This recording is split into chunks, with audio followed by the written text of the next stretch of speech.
eyes were on that game, I think, from day one. Modern Warfare That everyone, 2 knew it was marketing. going to be the biggest game, or hoped it would be, right when you got into it. So can you tell me maybe, sort of creatively, when you guys started on Modern Warfare 2, where you wanted to go with that campaign? It was, it seemed very calculated about, the beats of the campaign and what you were doing throughout the year. And, obviously, Round the fact that Troy, there was so much anticipation fun. around it before it was really even announced, right? Sure.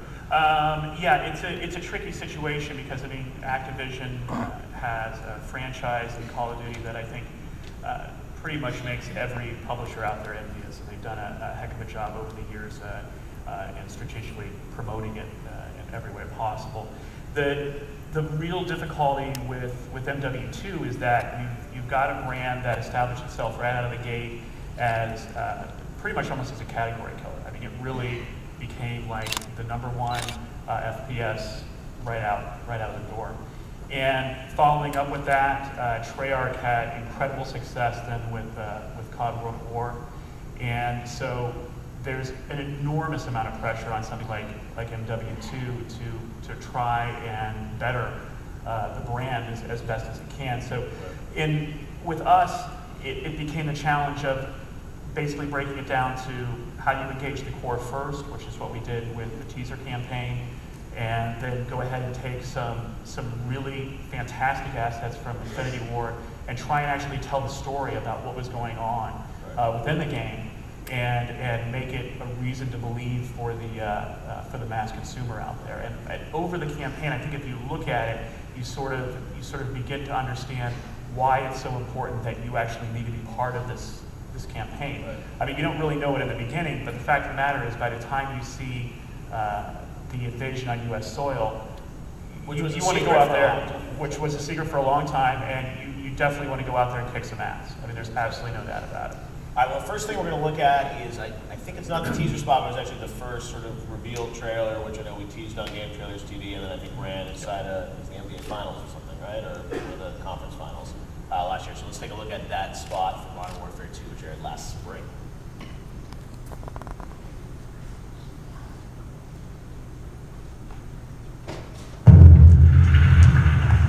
Revenge is like a ghost. It takes over every man it touches. Its thirst cannot be quenched until the last man standing has fallen.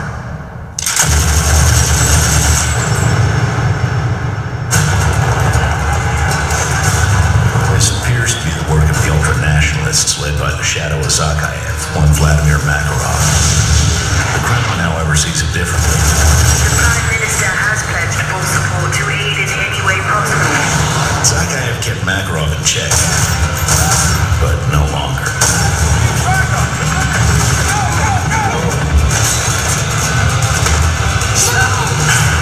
The world's men of action will look and wonder how it came to this. He's got a contact in Rio. Don't you ever go on the inside? He's gone silent. Makarov's reach is spreading. This can only end one way. You may be able to destroy me, but the beast will eventually come for you.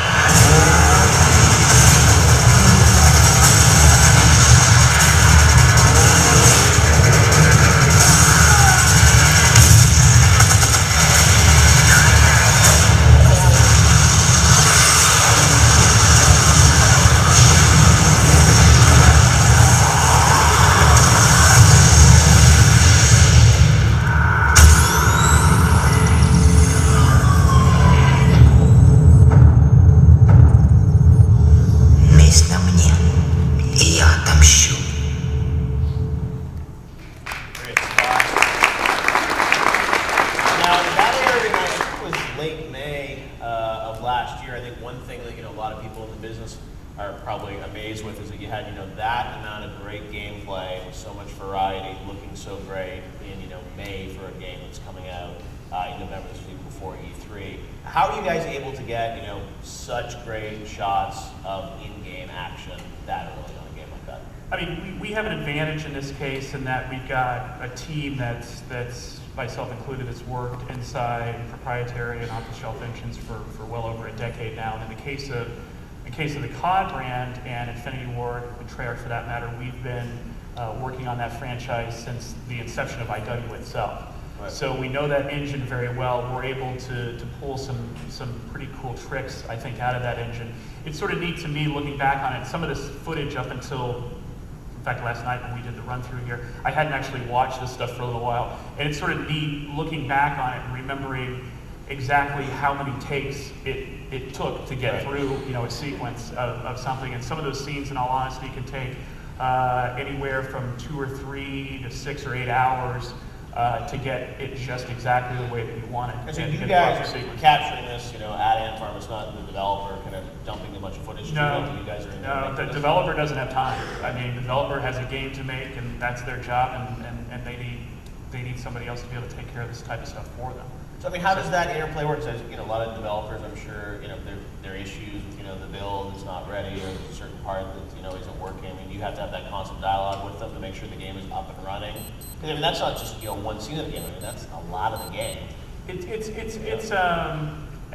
is. I think if you look closely at any spot that's well done, whether it's one of ours or something that comes from somewhere else or another developer or whatever, you'll find that there's also a certain amount of trickery there in it seeming like there's actually more game than there is at a given time. I mean, especially if you're 6 or 9 or in some cases 12 months out. Obviously, if the game was that done, you'd be shipping it. Right. So the fact of the matter is there is a lot there that still has to be worked, but there's enough there that looks good, that with proper editing and proper shooting and a good pacing within the story, you can make it seem like it's a lot more epic, at least at the moment, than it is. And hopefully, ultimately, what you're getting is a taste of what the final game will be.